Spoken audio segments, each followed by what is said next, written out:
Cell لگائی ہوئی ہے. بادشاہ مسکرا کے گزر گیا. دیوانہ ہے، مجنوں ہے، اپنی موج میں لگا ہے. پیچھے سے ملکہ زبیدہ بھی آ رہی تھی. اس نے بھی دیکھا. کہا بہلول کیا کر رہے ہو؟ کہا جنت کے مکان بنا رہا ہوں. کہا بیچتے ہو؟ ہاں 10 روپے کا بیچتا ہوں. 10 روپے بادشاہوں کے لیے کیا ہوتے ہیں؟ 10 درہم نکالے، اس کو دیے، اس نے دریائے دجلہ میں پھینک دی. فقیر اتنی دیر تک فقیر نہیں بنتا. داتا صاحب فرماتے جب تک مٹی کا ڈھیلا اور سونے کی ڈلی اس کی نظر میں برابر نہیں ہو جاتا. اور ایک مکان کے گرد، ایک وہ گروندے کے گرد دائرہ لگایا. کہا یہ تیرا ہوا.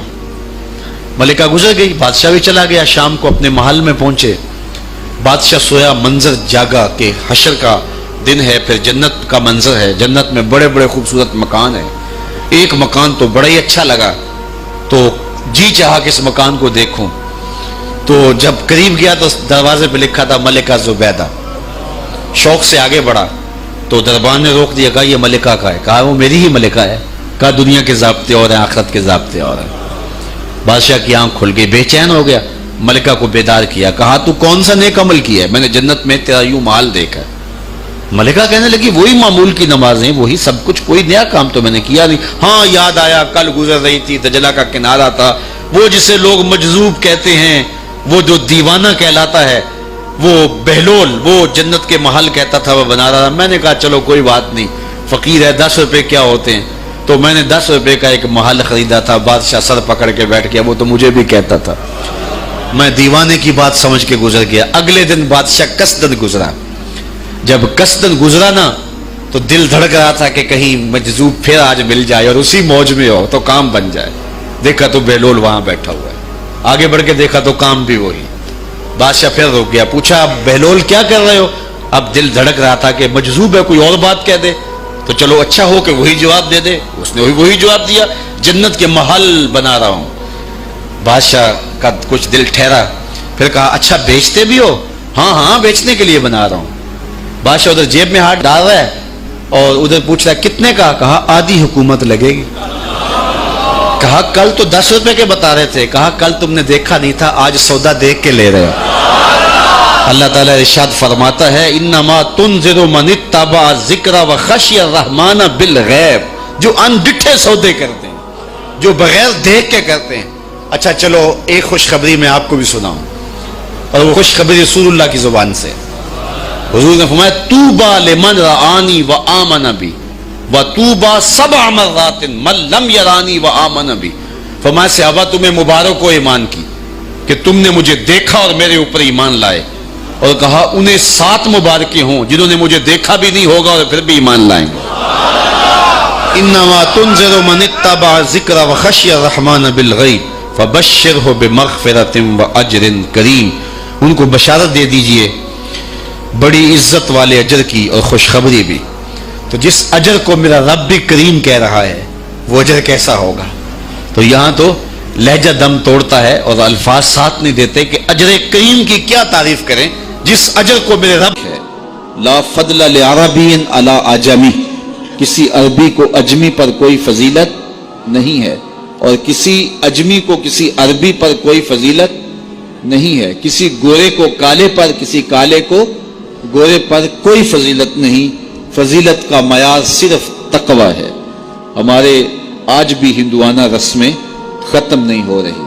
دولت کی تقسیم پر امیر غریب کی بنیاد پر اس معاشرے میں تقسیم موجود ہے. ہمارے دیہاتوں میں چودھری اور کمی کی بنیاد پر تقسیم موجود ہے. رعایا اور حکمرانوں کی بنیاد پر یہاں تقسیمیں موجود ہیں. لیکن میرے اور آپ کے آقا و مولا نے قیامت تک آنے والی انسانیت کے لیے جو منشور دیا وہ یہ تھا کسی عربی کو اجمی پر کوئی فضیلت نہیں، کسی اجمی کو عربی پر کوئی فضیلت نہیں، کسی گورے کو کالے پر کوئی فضیلت نہیں. چونکہ کالے رنگ بھی اللہ نے بنائے ہیں، گورے رنگ بھی اللہ نے بنائے. حکیم لقمان رنگ کے کالے تھے اور صورت اچھی نہیں تھی. تو کسی نے ان سے پوچھا کہ آپ اتنے بدصورت کیوں ہیں؟ تو حکیم لقمان نے کیا جواب دیا؟ کہا آپ شکل میں نقص نکال رہے ہیں یا شکل بنانے والے میں نقص نکال رہے ہیں؟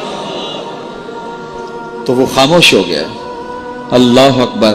تو یہ اللہ نے بنایا ہے نا, اس نے کانٹا بھی اس نے پیدا کیا ہے, پھول بھی اس نے پیدا کیا ہے, چہروں کی رنگت اس نے بنائی ہے, کسی میں کوئی رنگ بھر دیا, کسی نے کوئی رنگ بھر دیا. تو رنگوں کی بنیاد پر, نسب کی بنیاد پر کوئی افضل, کوئی اشرف, کوئی اعلیٰ, کوئی بد, یہ نہیں ہے, بلکہ معیار جو دیا گیا وہ کیا تھا؟ تقوی. ان اکرمکم عند اللہ اتقاکم, جو زیادہ متقی ہے اللہ کے نزدیک وہی معزز ہے, وہی معتبر ہے. پھر حضور علیہ الصلوۃ والسلام نے عورتوں کے بارے میں تاکید کی کہ وہ تمہاری زیر دست ہیں, ان کی ملک کچھ نہیں ہوتا اور کمزور ہیں, ان کے بارے اللہ سے ڈرنا. اور حضور نے ان کے ساتھ حسن سلوک کرنے کی وصیت کی. پھر غلاموں کے ساتھ حسن سلوک کرنے کا حضور نے درس دیا کہ جو خود کھاتے ہو وہ انہیں کھلاؤ, جو خود پیتے ہو انہیں پلاؤ, جو خود پہنتے ہو انہیں پہناؤ. بعض لوگ ملازم کو, ماتحت کو جو ہیں وہ ہلکے کپڑوں میں کسن رکھتے ہیں تاکہ پتہ چل جائے کہ یہ غلام ہے, یہ ملازم ہے اور ہم باس ہیں. حضور علیہ الصلوۃ والسلام نے ان 3 چیزوں کی تاکید کی.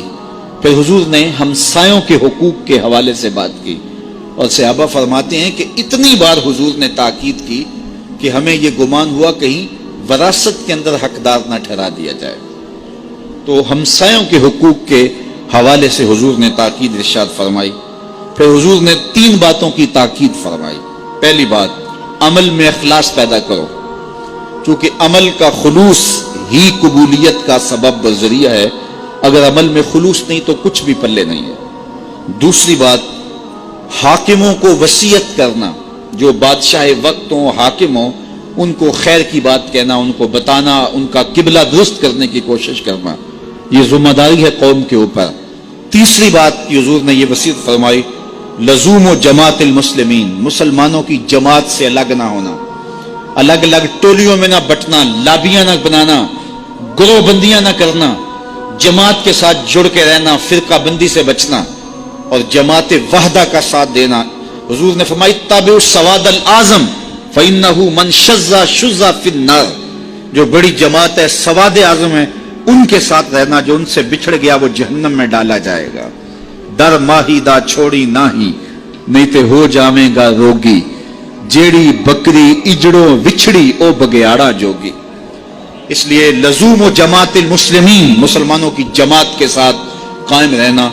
پھر حضور علیہ الصلوۃ والسلام نے فرمایا, میں امت مسلمہ, میں تمہیں لاوارث نہیں چھوڑ کے جا رہا, میں تمہارے اندر 2 بھاری چیزیں چھوڑ کے جا رہا ہوں, اور اگر تم ان کو مضبوطی سے تھام لو گے, میں ضمانت دیتا ہوں تم کبھی بھی گمراہ نہیں ہوگے. ایک اللہ کی